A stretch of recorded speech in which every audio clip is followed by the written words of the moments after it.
Sudah pernah saya sampaikan sebelumnya bahwa amanah Allah kepada kita ini dua. Yang pertama amanah kekhalifahan dan yang kedua amanah penanggung diri rahasia. Dua-duanya ini harus kita selesaikan sebelum ajal tiba. Amanah kekhalifahan itu artinya kita manusia ini sebagai alat peraganya Allah untuk memperagakan sifat-sifatnya. Itu kita laksanakan, kita gunakan selama hidup kita. Jadi kita ini sebagai alat peraganya Allah. Jadi kita memperagakan sifat-sifat Allah selama hidup. Allah Ar-Rahman, Allah Maha Pengasih, nah kita peragakan. Suka nolong orang, suka memberi. Allah Ar-Rahim, kita peragakan. Allah Maha Penyayang, sayang kepada semua makhluk Allah. Tak pilih-pilih dan tidak ada kebencian kepada siapapun. Ya. Nah, ini konsep kekhalifahan itu. Ya. Jadi kita sebagai manusia ditugaskan untuk memperagakan sifat-sifat itu. Allah Al-Ghaffar, Maha Pengampun. Kita peragakan, suka memaafkan kesalahan orang. Tidak ada dendam. Semakin banyak sifat-sifat Allah kita peragakan dalam hidup ini, semakin mulia kita dipandang Allah dan dipandang makhluk. Itu yang pertama. Yang kedua, tugas penanggung diri rahasia. Terhadap penanggung diri rahasia ini ada 4 tugas kita, dan itu harus selesai sebelum kematian datang. Yang pertama, kita wajib mengenalnya. Makanya disebut awwalu wajibin 'alal insani ma'rifatul ilahi bistiqani. Di kewajiban pertama bagi manusia itu adalah mengenal Tuhannya dengan penuh keyakinan.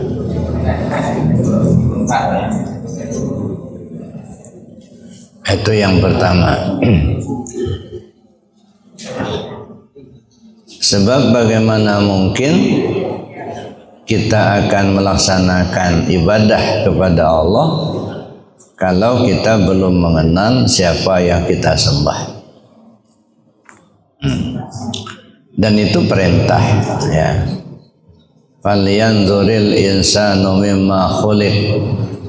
Adalah manusia memperhatikan dari apa ia diciptakan. Jadi kita diperintahkan untuk mengenal diri kita ini. Nah, sebab yang namanya diri rahasia, ya diri kita ini. Supaya kita mengenal Tuhan kita, maka timbullah istilah dalam tasawuf, man arafa nafsahu faqad arafa rabbahu. Siapa orang yang mengenal dirinya, maka kenallah dia kepada Tuhannya. Nah, kalau saja kita tidak mengenal diri kita, itu bisa dipastikan kita tidak mengenal Tuhan kita. Maka kita perlu mengenalnya. Kenapa? Karena ada sifat-sifat Allah yang disifatkannya kepada kita. Yang kedua, kita manusia ini tidak berdiri sendiri. Ya, beda seperti tukang bikin meja ini. Meja ini berdiri sendiri. Tukang itu bukan meja, meja bukan tukang. Dan meja tidak ada kaitan lagi dengan tukang. Kalau kita dengan Allah tidak seperti itu. Kita tidak bisa berbuat apa-apa tanpa kehendaknya. Makanya kita di atas dunia ini tidak berdiri sendiri, yang berdiri sendiri itu Allah. Kita perlu mengenalnya. Itu yang pertama. Yang kedua, tugas kita itu adalah menjaganya. Karena diri kita setelah kita kenal, setelah kita kaji, itu ada diri zahir, ada diri yang batin. Nah, maka kita perlu jaga hati untuk tidak lupa kepada Allah. Jaga hati agar selalu ingat kepada Allah. Lalu jaga anggota tubuh zahir ini supaya jangan sampai digunakan untuk melakukan hal-hal yang dilarang oleh Allah. Maka ayatnya qu anfusakum wa ahlikum nar. Jaga dirimu dan keluargamu dari api neraka. Ya kalau pengertian umum, ya jagalah dirimu dan keluargamu. Kita perlu jaga diri kita, anak kita, istri kita, supaya tidak terjerumus ke jurang hal yang tidak baik, gitu ya. Tapi secara hakikat jagalah dirimu dan keluargamu. Mana yang diri kita? Jagalah dirimu, diri yang sebenar diri. Diri kita yang sesungguhnya itu adalah ruh kita itu. Ya. Dan keluarganya diri artinya anggota-anggota tubuh zahir ini. Mata, telinga, hidung, mulut, tangan, kaki, perut, dan kemaluan. Nah, bagaimana kita menjaga diri kita yang sesungguhnya supaya dia tidak lupa dengan Allah, dengan Tuhannya, dan bagaimana menjaga anggota tubuh zahir kita ini jangan sampai digunakan melakukan hal-hal yang tidak baik tadi. Maka qu anfusakum wa ahlikum nar. Itu yang kedua. Jadi menjaga. Baru yang ketiga, memuji. Jadi sesudah mengenal, menjaga, nah baru memuji. Memuji itu ya bagaimana cara kita untuk beribadah kepada Allah. Ada puji muhdas kepada qadim, ada puji muhdas kepada muhdas, ada puji qadim kepada muhdas, ada puji qadim kepada qadim. Nah, kita perlu kaji lebih jauh. Paling tidak ya puji muhdas kepada qadim. Jadi bagaimana kita melakukan ya peribadatan kepada Allah. Kalau istilah kita, bagaimana cara kita untuk menyembah Allah. Ya. Tapi ketika kita pahami istilah menyembah Allah ini pun, ini kan kita perlu telusuri lagi nih. Apa sih yang dimaksud menyembah Allah itu? Sebab kalau kita lihat dari Al-Quran, innallaha la ghaniyun 'anil 'alamin. Allah itu maha kaya, dia tidak butuh dari alam ini. Jadi artinya sedunia ini orang menyembah Allah, Allah enggak untung. Sedunia ini tidak satu pun yang menyembah Allah, Allah juga enggak rugi. Jadi artinya Allah itu tidak butuh dari aktivitas ibadah kita. Kita rajin sholat enggak untung, enggak mau sholat juga Allah enggak rugi. Jadi apa yang dimaksud dengan menyembah Allah? Jangan kita pahami menyembah Allah itu seperti orang non-muslim menyembah Tuhannya. Yang kadang-kadang ada sesajenan di depannya, ada patung yang dihadapinya. Tentu tidak seperti itu. Ya. Maka pengertian menyembah Allah itu mempersembahkan apa yang kita persembahkan. Lalu dari mana muncul sesembahan itu dan apa isinya. Ya. Jadi mempersembahkan, ya kalau dalam bahasa tasawuf itu apa? Mempersembahkan tubuh yang kasar kepada tubuh yang halus. mempersembahkan tubuh yang halus kepada rahasia diri. Jadi kalau sudah dipersembahkan tubuh yang kasar kepada tubuh yang halus, berarti tubuh yang kasar sudah tak ada, yang ada tubuh yang halus. Nah, lalu tubuh yang halus dipersembahkan kepada rahasia. Kalau sudah dipersembahkan kepada rahasia, tubuh halus pun sudah tak ada, yang ada rahasia. Rahasia itu siapa? Al-insan sirri wa ana sirruhu. Manusia itu rahasia aku itu ya rahasianya manusia itu, kata Allah. Nah, jadi artinya dipersembahkan kepada Allah. Nah, kalau sudah dipersembahkan kepada Allah, maka tentu kita sudah tak punya apa-apa. Nah, yang punya cuman Allah saja. Nah, maka kita masuk ke kekosongan. Kita sudah tak ada. Yang ada hanya Allah. Allah lah yang hidup, Allah yang tahu, Allah yang kuasa, Allah yang kehendak, Allah yang melihat, Allah yang mendengar, Allah lah yang berkalam.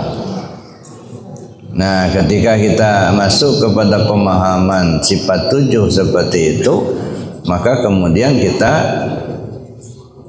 nampakkan dalam tauhid af'al, 4 macam tauhid. Tauhid zat, tauhid sifat, tauhid asma, dan tauhid af'al. Nah, dari dalam pengaplikasiannya di tauhid itu kita coba untuk ya menerapkannya dalam tauhid 4. Pertama misalnya tauhid af'al. Apa tauhid af'al?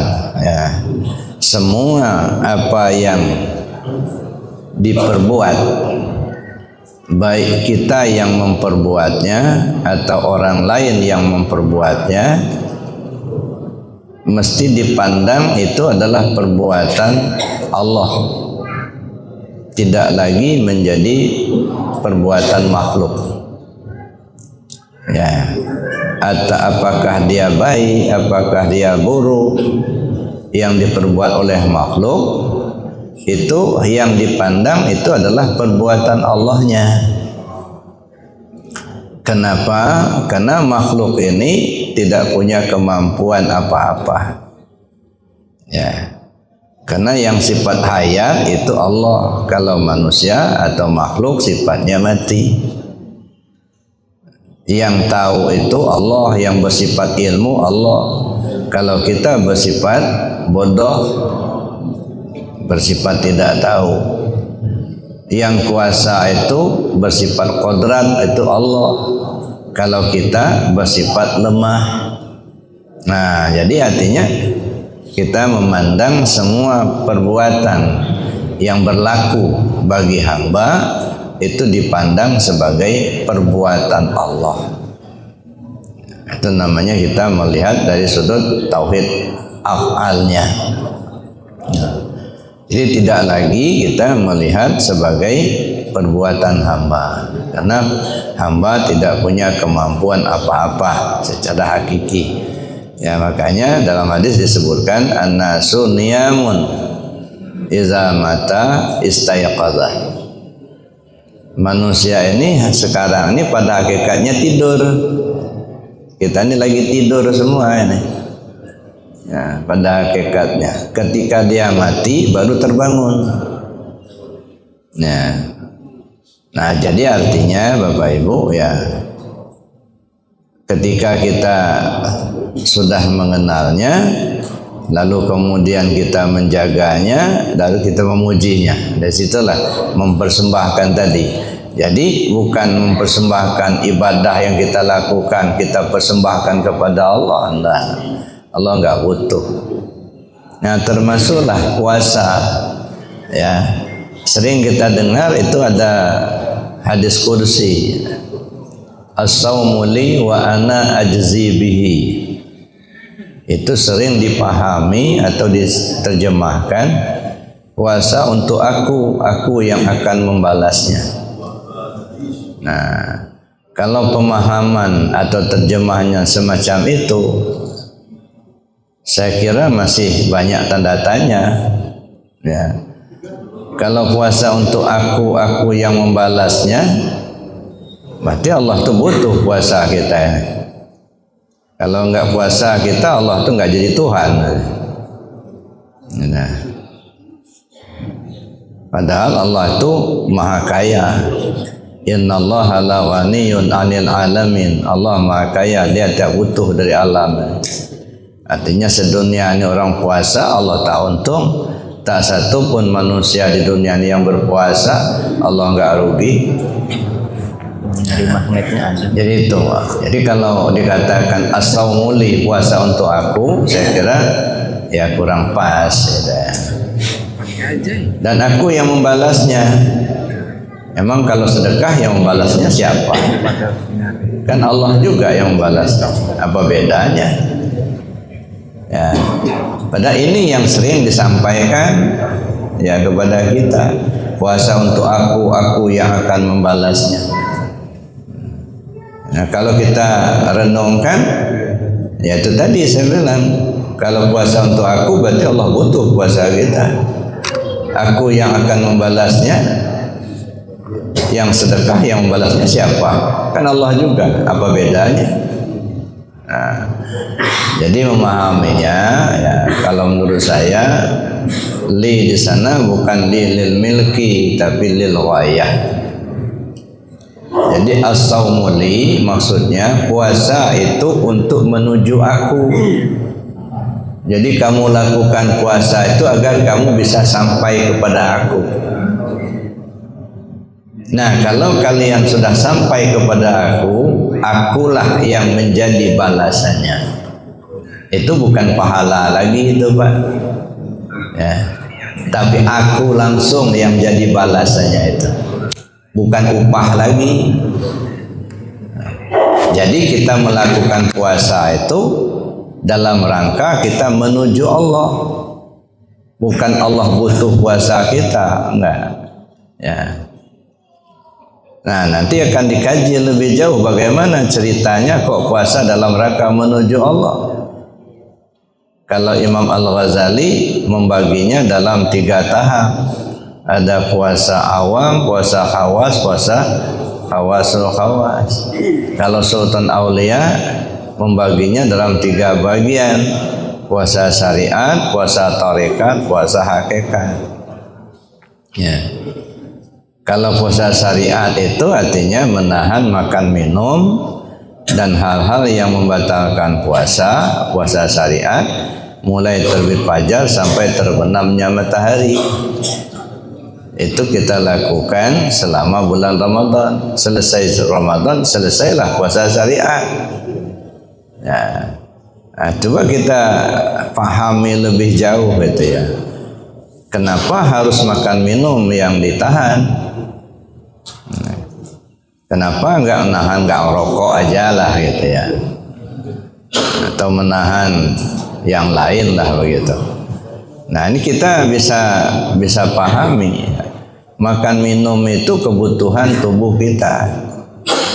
Itu artinya hal yang penting gitu ya. Kebutuhan tubuh. Kalau orang enggak makan bisa lapar, kalau enggak minum bisa haus. Kalau sudah terlalu lapar atau terlalu haus bisa mati. Itu artinya kebutuhan. Nah, logikanya ketika Allah melarang yang notabene-nya kebutuhan tubuh, jangan makan, jangan minum, toh kita bisa lakukan itu. Ya, tentu akan lebih mudah kita mengikuti perintahnya ketika disuruh meninggalkan sesuatu yang notabene-nya bukan kebutuhan. Nah, lagian yang jadi kebutuhan tubuh aja bisa kita tinggalkan ketika dilarang Allah. Ya. Apatah lagi larangan Allah yang notabene-nya bukan kebutuhan tubuh. Misalnya berbohong, nah itu kan bukan kebutuhan itu. Ya, judi bukan kebutuhan, maling. Nah, itu bukan kebutuhan, iri, dengki gitu ya. lagian yang menjadi kebutuhan aja kita tinggalkan bisa, apalagi yang bukan jadi kebutuhan. Mafhum mukhalafahnya, kalau saja kita puasa Ramadan tak makan tak minum, dalam artian kita tinggalkan kebutuhan tubuh tadi, sementara larangan Allah yang bukan menjadi kebutuhan kita tidak bisa kita tinggalkan. Nah, itulah indikator ketidakberhasilan puasa kita. Ya. Makanya kata Nabi, kam min shaimin laisa lahu min siyami ilal ju'i wal atas. Betapa banyak orang yang berpuasa tapi tidak mendapatkan hasil apa-apa kecuali hanya berlapar-lapar, berhaus-haus saja. Baru nahan nggak makan nggak minum minta surga, ya nggak tanggung-tanggung pula yang diminta. Ya dah. Nah ini kan ya kalau menurut saya ini kan langkah awal ini sebenarnya. Ya. Ada sesuatu yang lebih besar yang akan dituju. Ya, jadi langkah awalnya puasa secara syariat. Nah, lalu naik ya.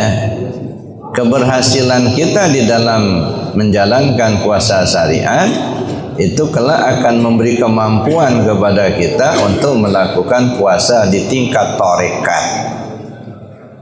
Apa itu puasa di tingkat tarekat? Menahan anggota tubuh lahir dan batin agar tidak melakukan sesuatu yang dilarang oleh Allah. Nah, ini waktunya seumur hidup. Kalau puasa syariat cuman selama Ramadan, kalau puasa tarekat seumur hidup. Maka kalaupun puasa Ramadan itu sudah selesai, puasa tarekatnya belum, jalan terus. Nah, tapi banyak diantaranya yang puasa tapi berbuka.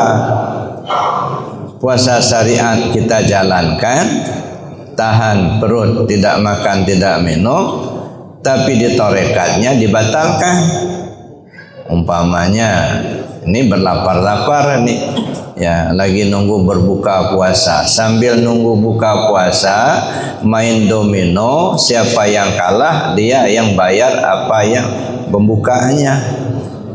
Nah, sama aja judi. Nah, jadi puasa syariat kita jalankan, tapi di tarekat dia batalkan. Jadi kalau berhasil puasa syariat kita, tidak ada istilah selama Ramadan kita berhenti dulu main judinya, nanti kalau sudah selesai Ramadan kita buka lagi. Itulah ketidakberhasilan puasa kita. Nah, kalau puasa kita, puasa syariatnya berhasil, ya mestinya sebelum Ramadan dia judi, selesai Ramadan ditinggalkannya betul judinya. Nah, jadi ada kemampuan. Jadi keberhasilan kita menjalankan puasa syariat memberi kemampuan untuk puasa secara tarekat. Nanti berlanjut ya. Keberhasilan kita di dalam menjalankan puasa syariat dan tarekat itu akan memberi kemampuan pada kita untuk menjalankan puasa di tingkat hakikat. Apa itu puasa di tingkat hakikat? Menjaga hati agar tidak terpaut kepada apa dan siapa kecuali hanya kepada Allah saja. Nah, yang satu ini sepanjang masa. Ya, kalau tarekat seumur hidup, kalau di syariat selama Ramadan, kalau di hakikat sepanjang masa. Mulai dari alam lahud sampai turun ke alam nasud hingga kembali lagi ke alam lahud. Seharusnya begitu. Cuman ternyata kan tidak semua orang mampu. Ya. Nah, kalau bisa kita jalankan seperti sampai ke alam lahud, artinya tidak ada tergantung lagi hati ke yang lain kecuali ke Allah saja. Nah, disitulah baru ana ajzi bihi, saya yang jadi balasannya. Kata Allah, bukan pahala lagi. Ya. Jadi upah dari melaksanakan puasa itu kalau dalam hadis ini itu bukan pahala tetapi langsung Allah. Ya. as-saumuli wa ana ajzibi. Puasa dalam rangka menuju aku, setelah kau sampai akulah yang jadi balasannya. Itu yang ketiga. Jadi artinya memuji tadi.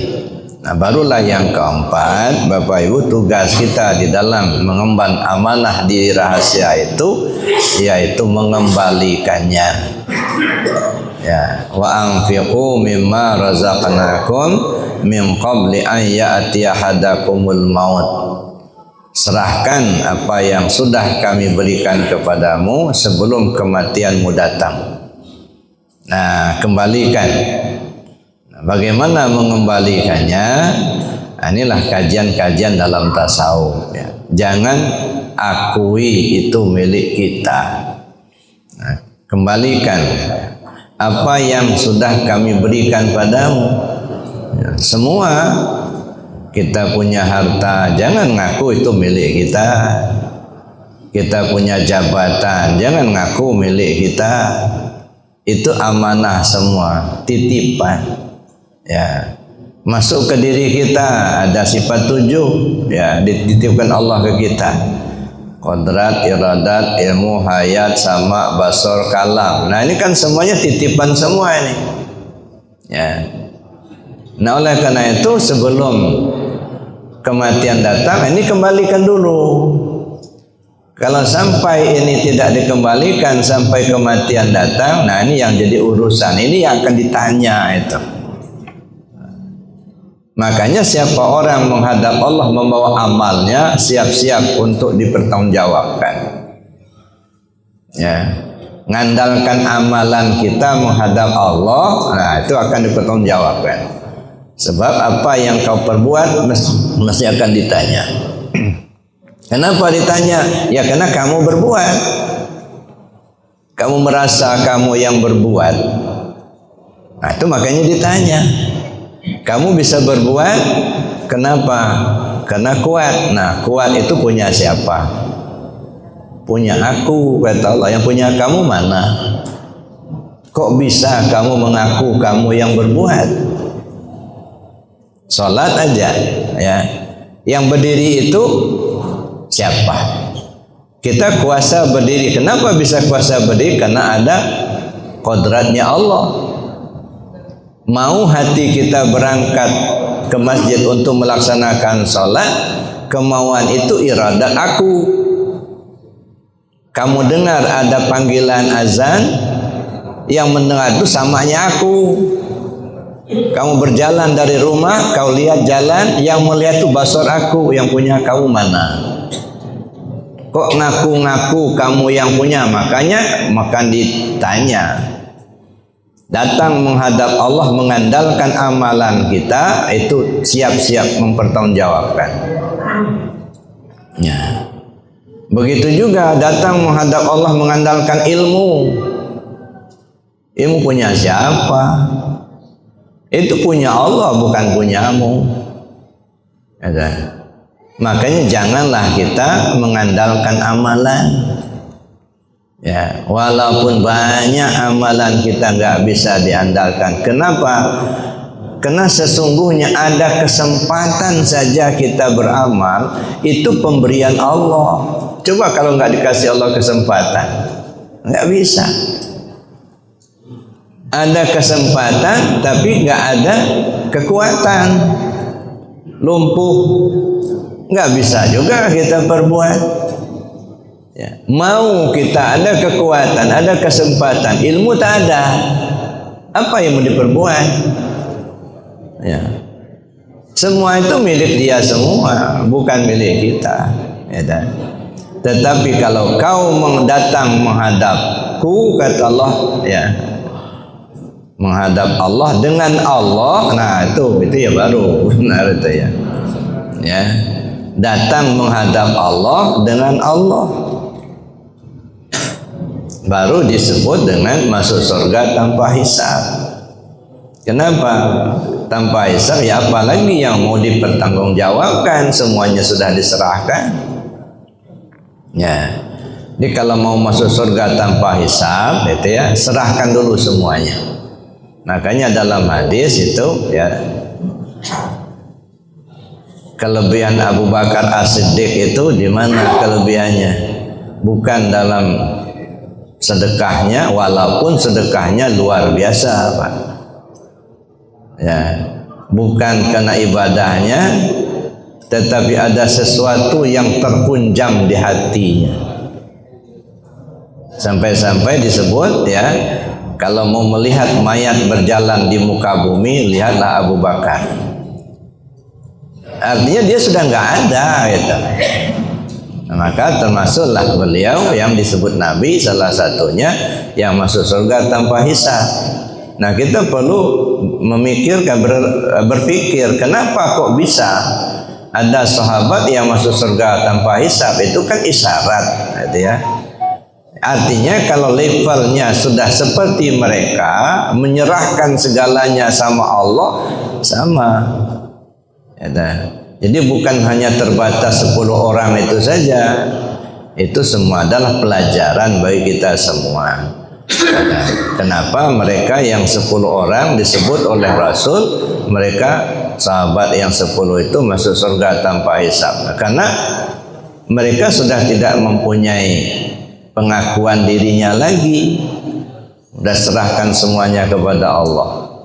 Jadi kalau mau masuk surga tanpa hisab, ya jangan ngaku-ngaku ada, ya, tapi serahkan semuanya kepada Allah. Dialah yang punya. Wa anfiqu mimma razaqnakum min qabli an ya'tiya ahadakumul maut. Ya, serahkan apa yang sudah kami berikan kepadamu sebelum kematianmu datang. Nah, inilah yang pertama, awal wajibin alal insani ma'rifatul ilahi bistiqani tadi.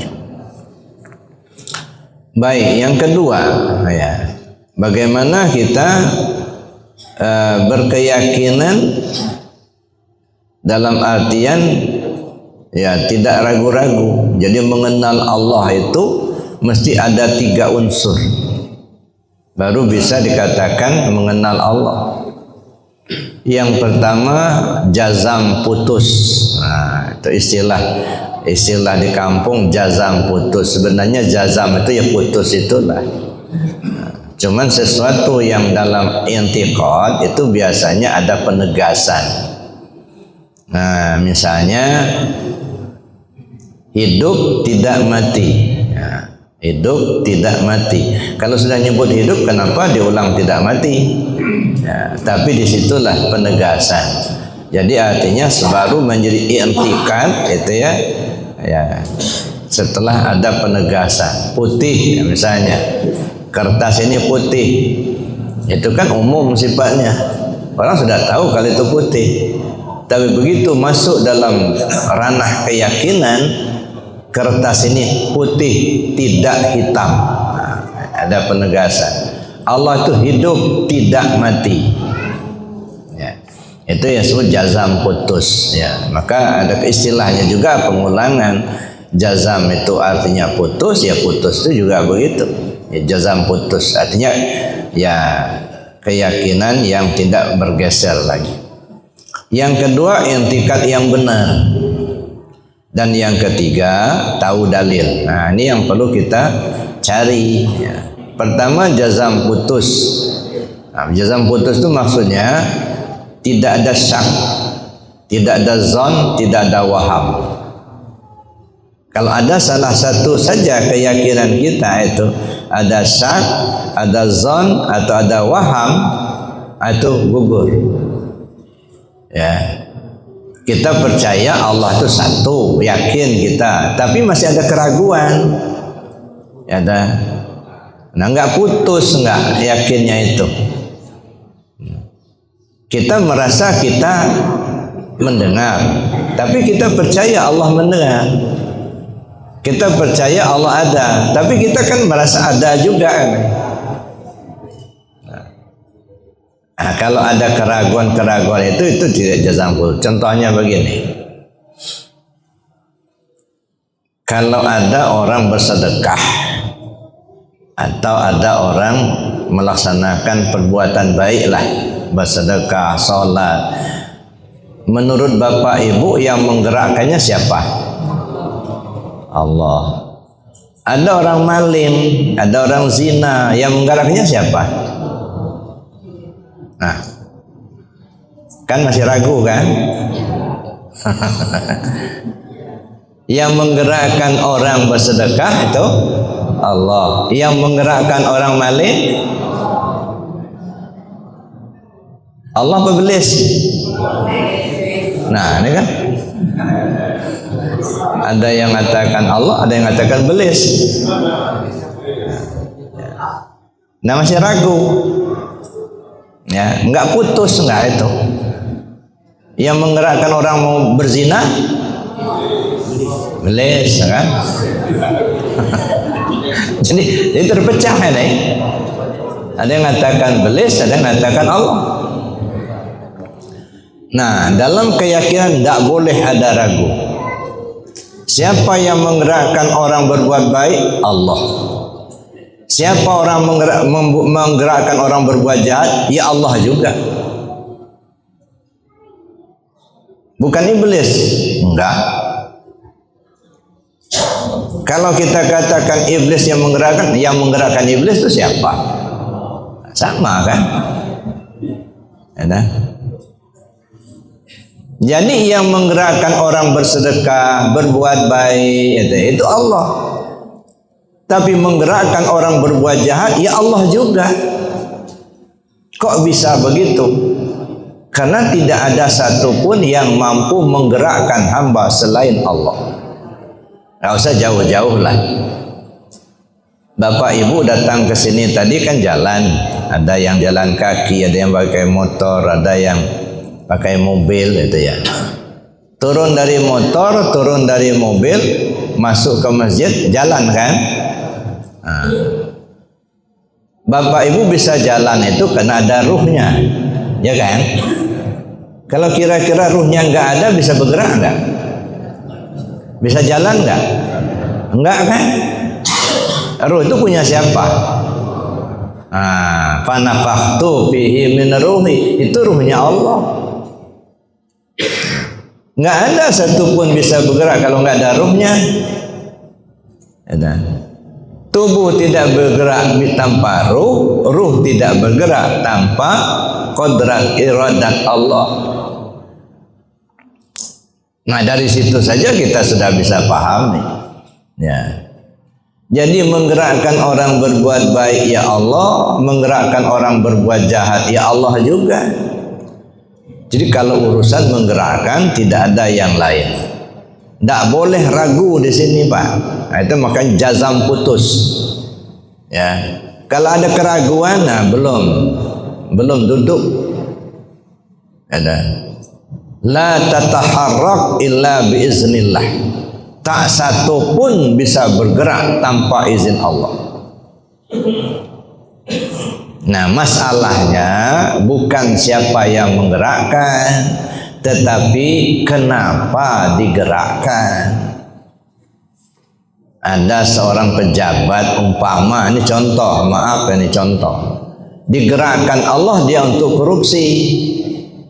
Ya, kenapa digerakkan Allah? Padahal gajinya besar, ya, tunjangannya besar, ya, nggak habis dimakan sama anak bininya 1 bulan itu, masih juga korupsi, gitu. Kenapa digerakkan Allah?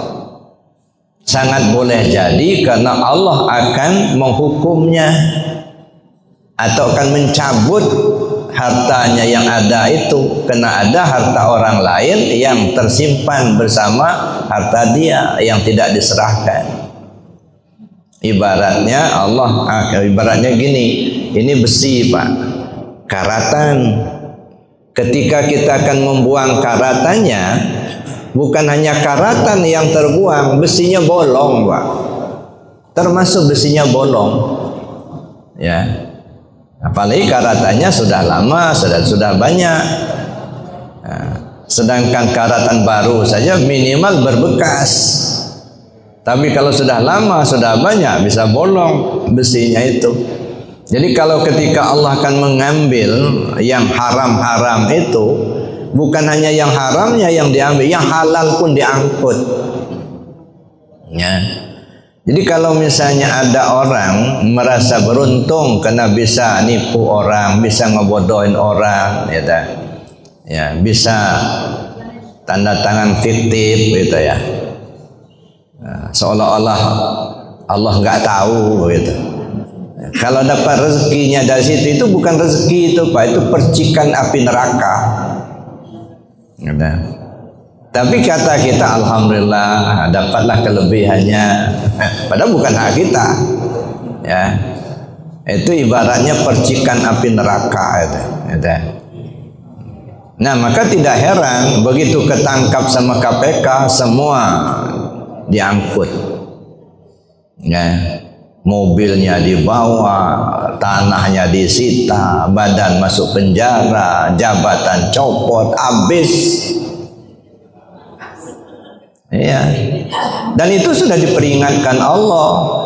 Falamma nasu ma dzukiru bih fatahna 'alaihim abwaaba kulli syai' hatta idza farihu bima utu akhadnahum baghtata fa idzahum mublisun. Ketika mereka sudah mulai melupakan ajaranku, kata Allah, falamma nasu ma dzukiru bih, ketika mereka sudah mulai melupakan, bukan lupa, seolah-olah nggak tahu, ya. Kalau sudah mulai melupakan ajaranku, kata Allah, fatahna alim abwaaba kulli syai', kami buka berbagai kesempatan untuk dia bisa lakukan. Ingin kaya dengan korupsi dapat, ingin kaya dengan judi menang, ingin kaya dengan maling dapat, pokoknya dibuka kesempatan, silahkan. Hatta idza farihu bima utu, sampai puncaknya bersenang-senang, berpoya-poya dengan duit yang banyak, mobil yang mewah, rumah yang mewah, ya. Akhadnahum baghtata, kami cabut seketika, kata Allah. Nah cabut seketika ini yang kita nggak tahu caranya bagaimana, Allah yang tahu, ya. Entah ketahuan sama KPK lalu kemudian ditangkap masuk penjara, harta disita habis, bisa. Atau digarong orang, atau dimaling orang, bisa. Atau habis duitnya untuk berobat aja, bisa. Ini yang kita khawatirkan Pak. Makanya orang selalu berhati-hati, ya. Jangan sampai akan terkena. Kenapa? Ketika Allah cabut itu nggak tanggung-tanggung Pak. Entah banjir bandang yang datang, entah kebakaran yang melanda, itu ya. Entah badan sakit terus, habis hartanya berobat, ya. Entah anak yang nakal nggak bisa diatur, habis duit kita untuk ngatur anak, macam-macam. Fatahna alai abwaaba kulli syai', kami beri kesempatan apapun yang kau maukan. Hatta idza farihu bima utu akhadnahum baghtata, di saat kau sedang berpoya-poya, bergembira ria dengan hasil yang kau dapatkan, kami cabut seketika, kata Allah. Naudzubillah. Ya. Kasih bilang tadi, jangan dikira kalau kita mendapat dengan menipu orang, ya, atau korupsi, gitu ya, itu sebagai rezeki, bukan. Itu percikan api neraka, ya. Nggak bisa mengendalikan, bisa kebakar semua itu, ya. Bapak Ibu yang saya hormati, itu yang pertama, jazam putus, ya. Itu ya. Jadi kalau urusan menggerakkan, tidak ada yang lain dari Allah. Kalau ada sebesar zarrah saja kita ragu, itu belum intikat yang benar, ya. Belum duduk di tauhid. Harus duduk betul, tidak ada keraguan sedikit pun. Itu namanya intikat yang benar atau jazam putus tadi. Tidak ada syak, tidak ada zan, tidak ada waham, ya. Yang kedua, intikat yang benar tadi, artinya intikat yang benar sesuai dengan intikat Ahlus Sunnah wal Jamaah, ya. Jadi tidak dikatakan intikat yang benar kalau tidak bersesuaian dengan Al-Quran dan Sunnah, ya. Dalam dalam aliran kita mengenal ada 3 macam aliran. Ada yang disebut Qadariyah, ada disebut Jabariyah, ada yang disebut Ahlus Sunnah. Ya, kalau Qadariyah itu mengandalkan kemampuan sendiri. Ya, sampai-sampai orang yang berprinsip seperti itu, ya, jika Qadariyah prinsipnya Tuhan tidak boleh campur dengan urusan manusia. Ya, seolah-olah manusia itu punya kemampuan mutlak begitu. Ya, dia terlepas daripada Tuhan. Ya, ini intikat Qadariyah. Nah, kalau Qadariyah yang kita pakai pasti banyak yang frustasi. Karena tidak semua yang kita inginkan bisa kita capai. Makanya dulu saya pernah lihat itu ya, ditayangkan di medsos itu. Ada seorang kaya, ya, orang kaya raya, duitnya banyak, triliunan, jatuh sakit, ya, berobat ke dokter, udah stadium 4. Nah, kata dokter, ya, maaf Pak, ini secara medis ini tidak ada lagi obatnya. Nah, mulai merenung dia. Pulang dia ke rumah, diambilnya duitnya 1 koper besar itu. Ya, datang dia menghadap ke dokter tadi. Bawa duit yang 1 koper gede itu. Pak dokter, ini ada duit ya sekian miliar. Saya minta tolong selamatkan saya. Pak dokter nolak.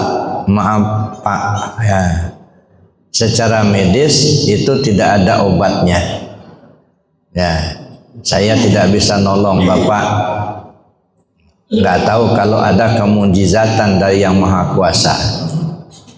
Karena si dokter tidak bisa menolong, akhirnya keluar dia, dibukanya kopernya itu, disamburkannya semua duitnya. Ternyata duit tidak bisa menyelamatkan saya, katanya. Nah, itu.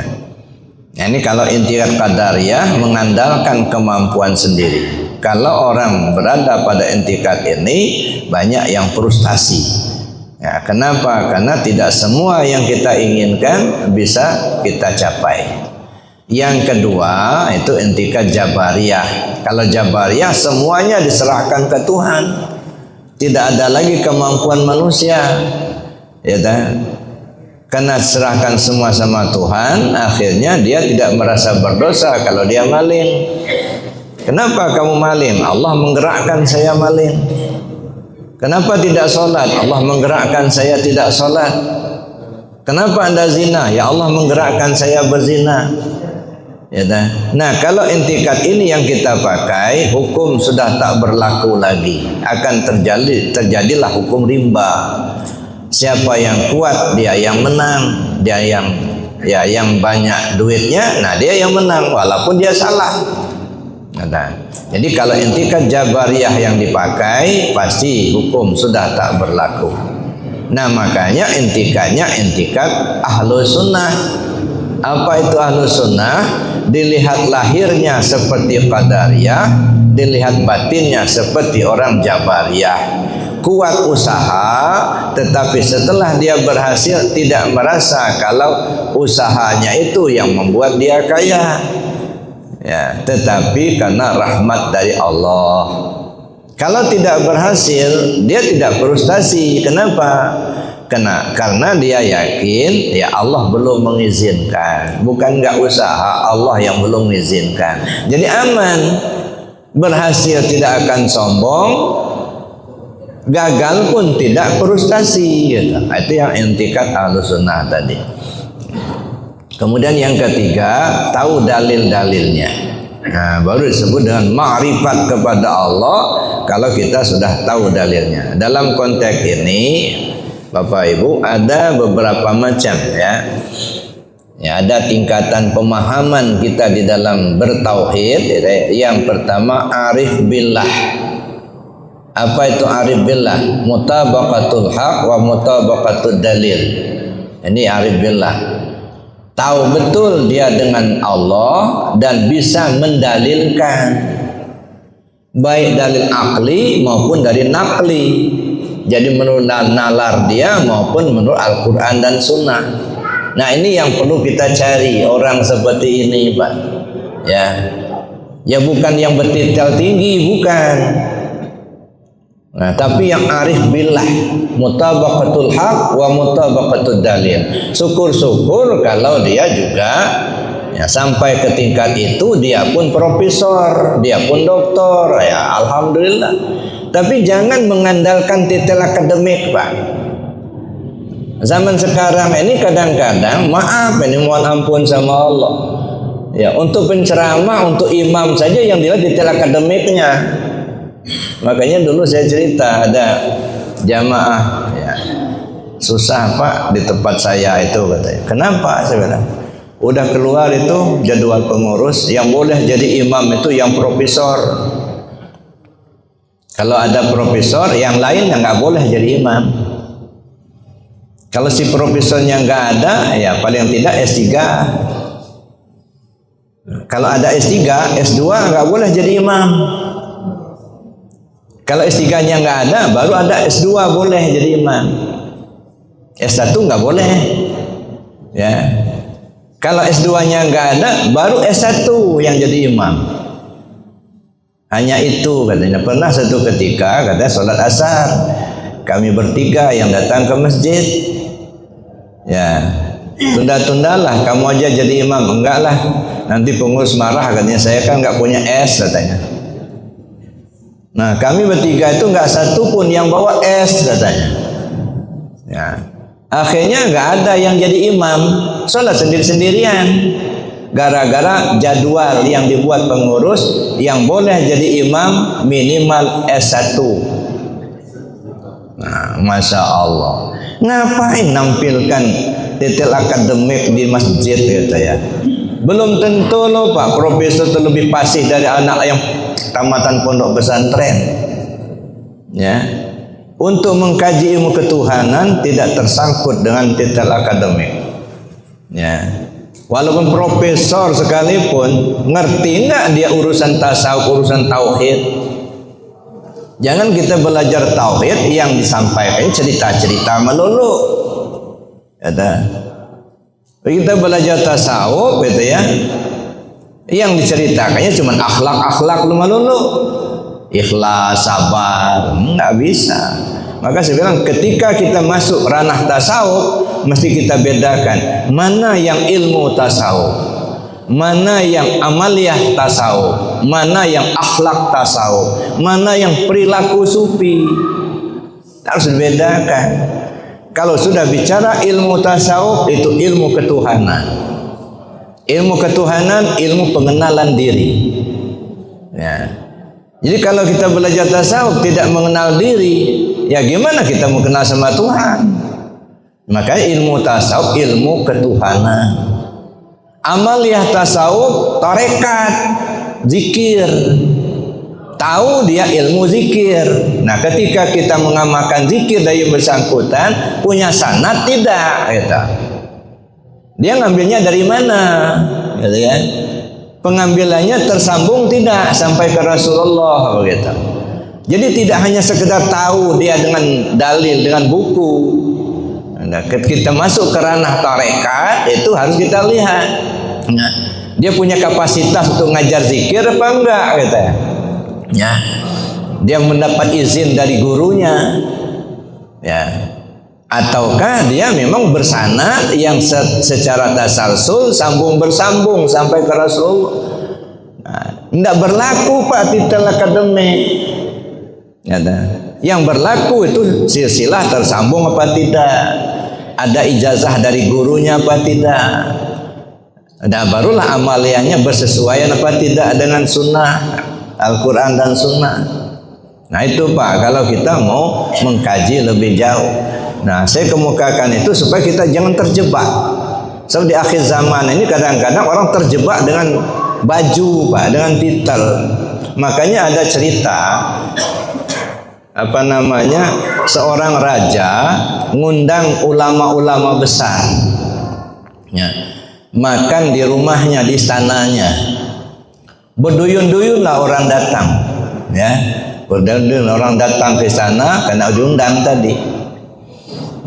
Ya namanya ulama, ada yang pakai igal, pakai jubah, pakai surban gitu ya. Tiba-tiba datang pengemis pakai peci yang lusuh, pakaian yang lusuh, pakai tongkat, minta makan, gabung, diusir sama raja. Ini bukan tempat kamu, ya. Ini tempat para ulama yang terhormat. Diusirnya, minta makan, gak dikasih sama si raja itu, ya. Akhirnya pulanglah si pengemis tadi. Sampai di rumah dia pakai jubah, dia pakai igal, dia pakai surban, bawa tongkat. Pergilah dia ke tempat acara tadi, ketemu raja, baru dipersilahkan masuk. Setelah dia ganti pakaian.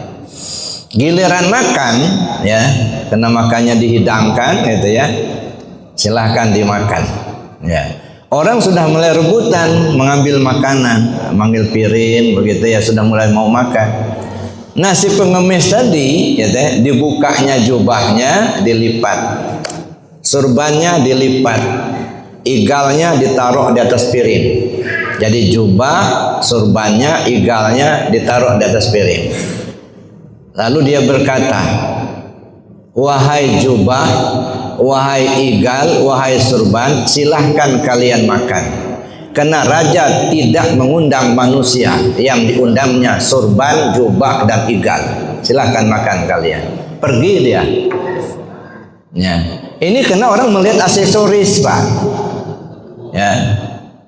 Wahai jubah, wahai surban, wahai igal, ini sudah tertata piring nih.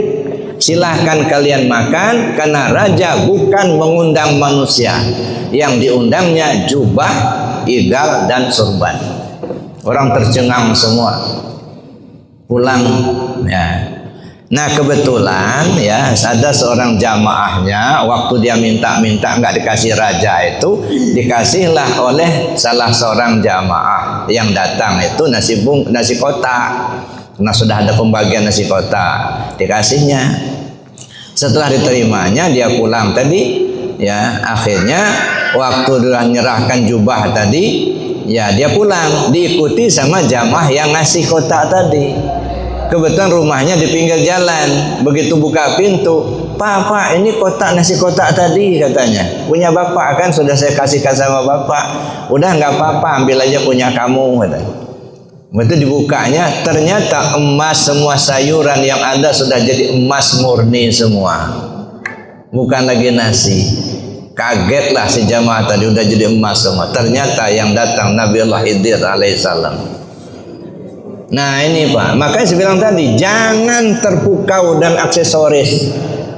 Apakah surban, apakah jubah, apakah titel akademik, enggak. Ya, mengkaji ilmu ketuhanan, lihat kapasitasnya, mampu nggak dia membawa rohaniah kita usul ke Allah. Nah, ini supaya kita berhati-hati, ya, karena zaman akhir ini kadang-kadang orang terpaku dengan aksesoris itu tadi. Itu yang arif billah, mutabaqatul haq wa mutabaqatud dalil. Tahu betul dia dengan Allah, mampu mendalilkan. Ada taklid sahih. Kalau taklid sahih dia tidak mampu untuk mendalilkan, tapi dia tahu tentang Allah. Boleh juga diikuti seperti itu, Pak. Mungkin ayat Al-Quran, hadis nggak banyak hafal, cuman kalau sudah bicara tentang ketuhanan, dia ahlinya. Banyak yang seperti itu. Makanya ngajar-ngajar tasawuf itu, ya, ada yang hanya tamat SD, ada yang hanya tamat SMP, ya. Dikasihkan oleh Allah punya ilmu yang tinggi seperti itu, tidak ada titel-titel, ya. Nah yang ketiga taklid batil. Nah ini harus hati-hati. Taklid batil itu apa? Mutabaqatul dalil wala mutabaqatul haq. Tahu dia dengan dalil, hafal ayat, hafal hadis, cuman kalau bicara ketuhanan nggak ngerti, nggak. Dia hanya hafal hadis saja, hafal ayat Al-Quran, bisa menerjemahkan, tapi memahami sampai ketuhanan dia nggak paham. Nah makanya ada, ya, yang walaupun sudah kondang, ya, mencaci maki. Kenapa zikir Allah Allah Allah Allah nggak ada dasarnya, nggak ada dalilnya, nggak ada. Ada yang seperti itu gitu ya.